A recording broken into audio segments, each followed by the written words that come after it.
Oi, oi pessoal, boa tarde, está no ar para todo o Brasil e para todo mundo, vídeo novo no meu canal e o tema de hoje é a revolta dos marinheiros e a exploração do trabalho infantil, crianças no mundo do trabalho.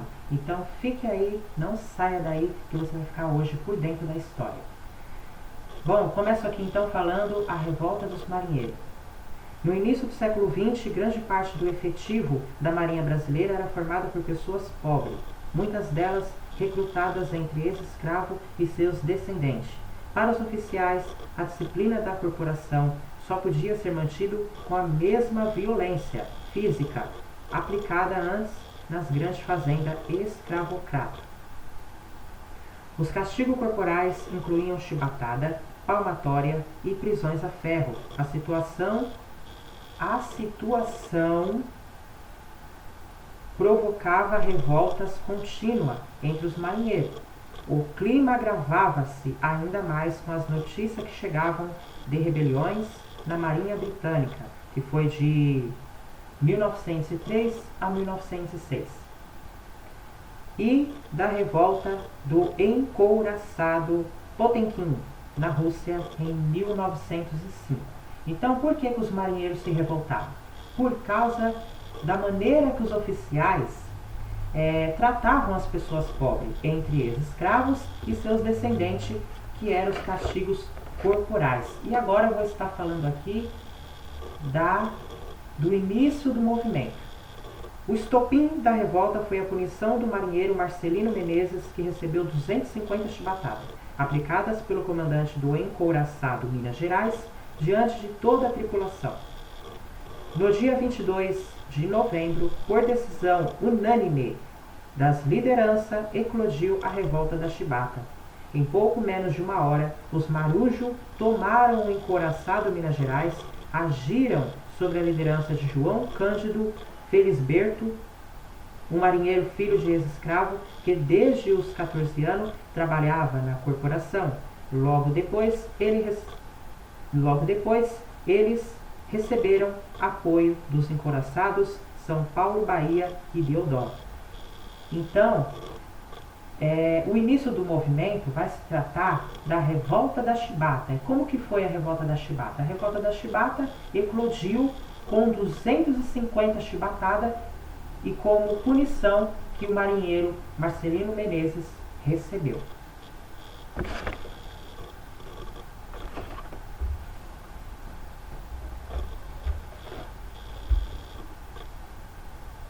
E agora o desfecho. A tensão na capital federal, que chegou a ser bombardeada, durou cerca de 3 dias. O governo decidiu então ceder às reivindicações e anistiar os revoltosos.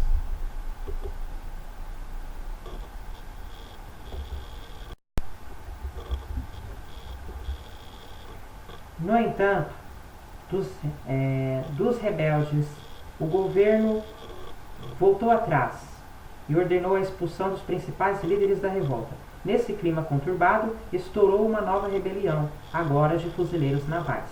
Então, vários marinheiros foram presos e sumariamente executados. João Cândido permaneceu na cadeia por 18 meses e depois foi encaminhado para um hospital psiquiátrico, de onde saiu em 1914.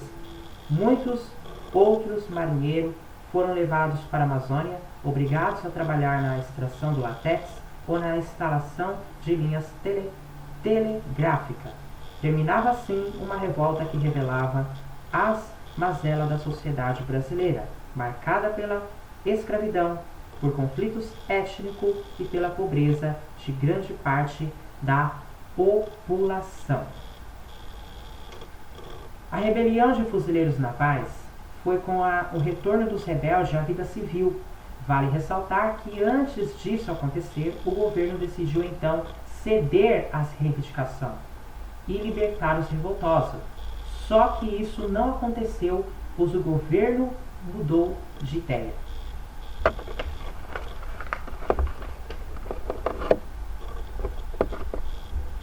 Terminava assim uma revolta que revelava as manchas na reputação da sociedade brasileira, marcada pela escravidão, por conflitos étnicos e pela pobreza da grande parte da população. E o que significa a palavra étnico?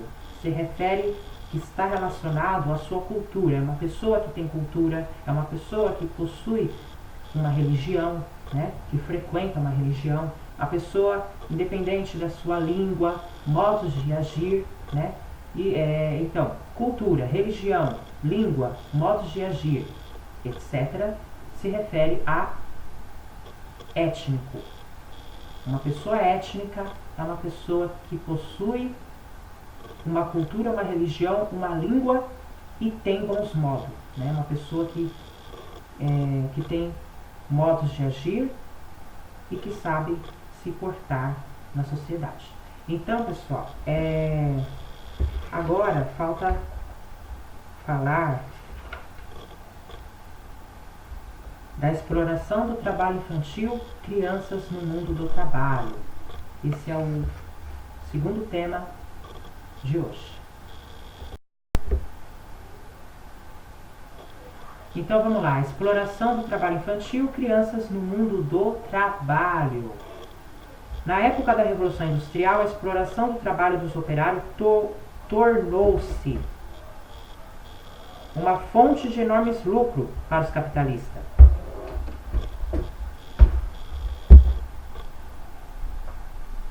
Preocupados em pagar salários cada vez mais baixos, os donos das fábricas empregavam muitas crianças, grande parte delas recrutada nos orfanatos ingleses.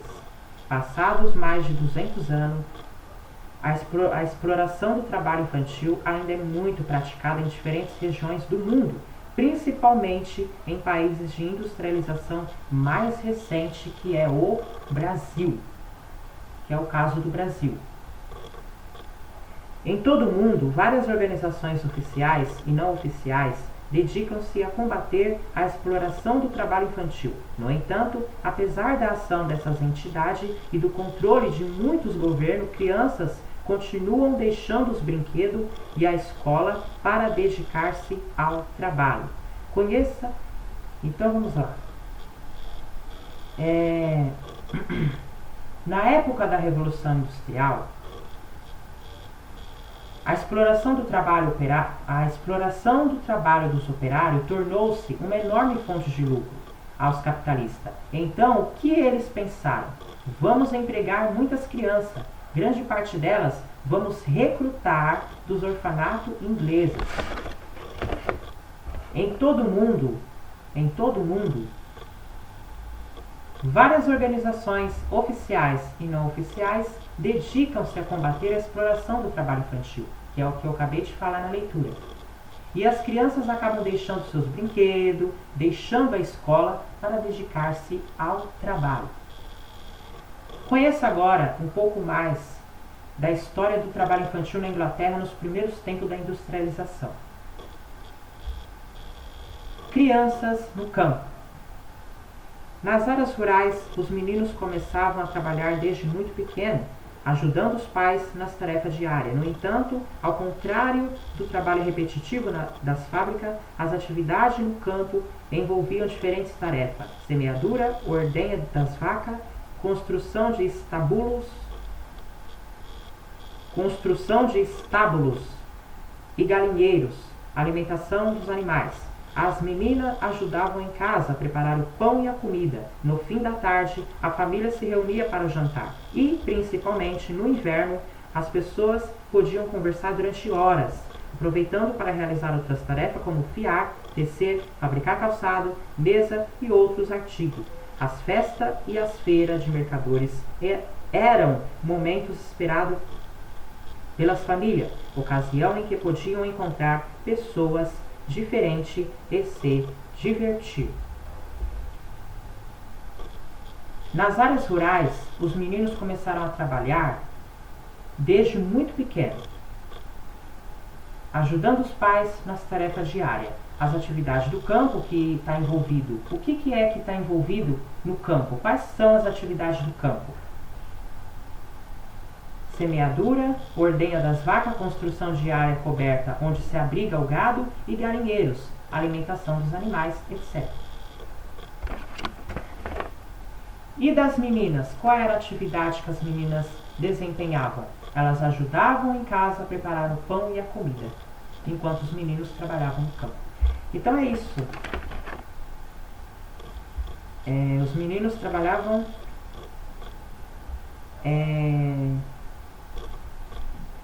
trabalhavam no campo, ajudando os pais nas tarefas diárias. Agora vamos para o terceiro tópico. Crianças na cidade.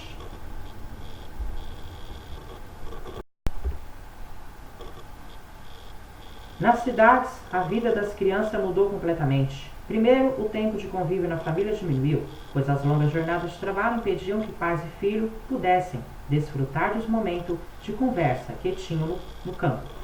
Nas cidades, também as crianças perderam o estreito contato que tinham com a natureza. Já não podiam nadar no rio, subir em árvores, nem andar a cavalo. A paisagem era outra, rua suja e estreita, moradias apertadas e fétidas, céu escurecido pela fumaça das chaminés. Então aqui, nas cidades, a vida das crianças mudou completamente. Com a longa jornada de trabalho, impediam em que pais e filhos pudessem desfrutar de momentos de conversa que tinham no campo. E o tempo de convívio na família diminuiu.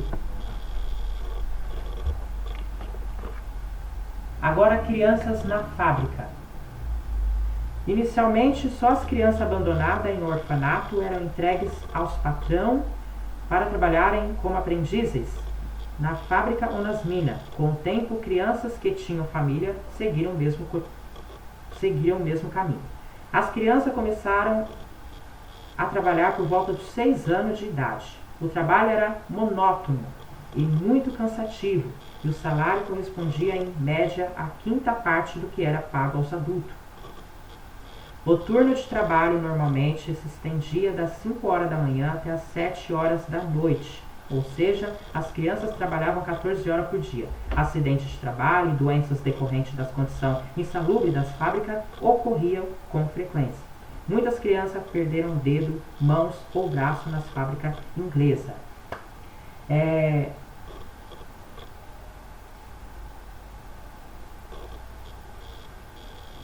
O longo e cansativo trabalho nas fábricas deixava as crianças muito cansadas e sonolentas. As crianças recebiam soco no rosto e outros tipos de castigo para se manterem acordadas e produtivas.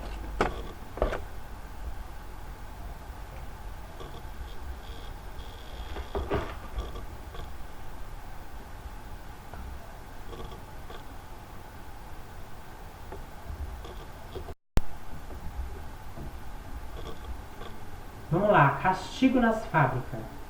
O longo e cansativo trabalho nas fábricas têxteis inglesas deixava as crianças muito cansadas e sonolentas.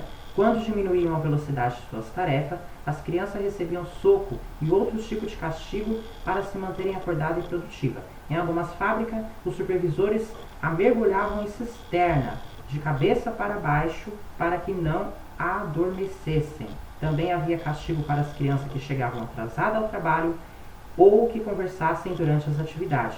Aquelas que fugiam das fábricas eram presas e fichadas na polícia. A extrema exploração do trabalho infantil na Inglaterra foi mostrada em diversos relatórios e depoimentos do período, como os que você vai ver agora.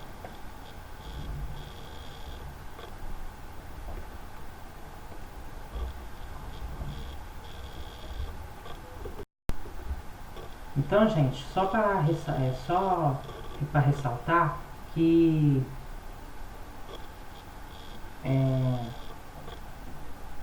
o inspetor,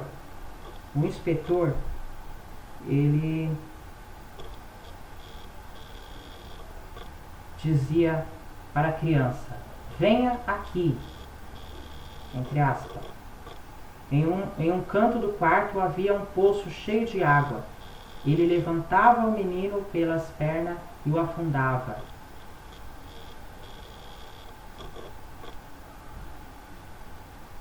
Ou seja, afundava o menino no depósito de água. Depois do banho, ele mandava a criança de volta para o trabalho. Então era assim que os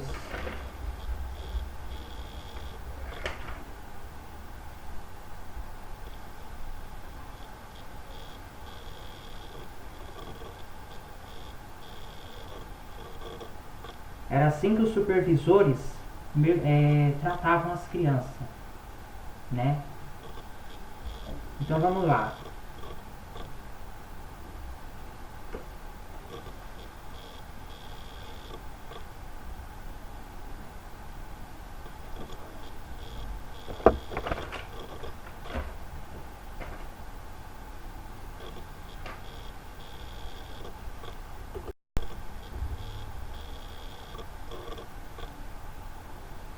Lembranças de Jonathan Downie. Quando eu tinha 7 anos, fui trabalhar na fábrica do Sr. Marshall, na cidade de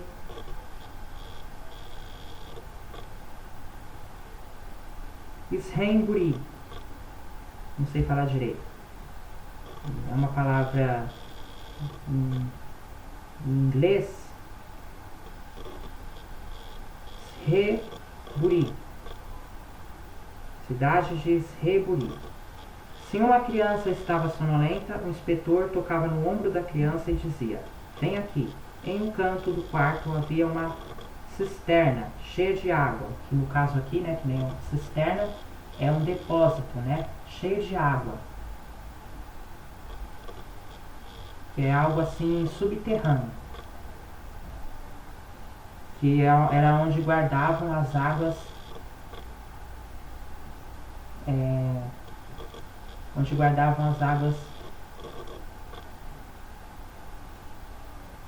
né? Então é onde guardavam as águas, e ali, subterrâneo, as crianças eram mergulhadas.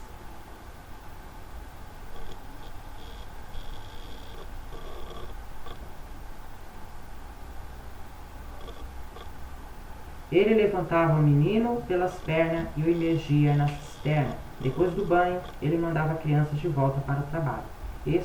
Essa foi o depoimento de Jonathan Downie. Agora eu vou ler aqui o próximo depoimento. O depoimento que eu vou ler agora é o depoimento de Robert Blincoe. Lembranças de Robert Blincoe. A primeira tarefa dada a Robert Blincoe foi a de apanhar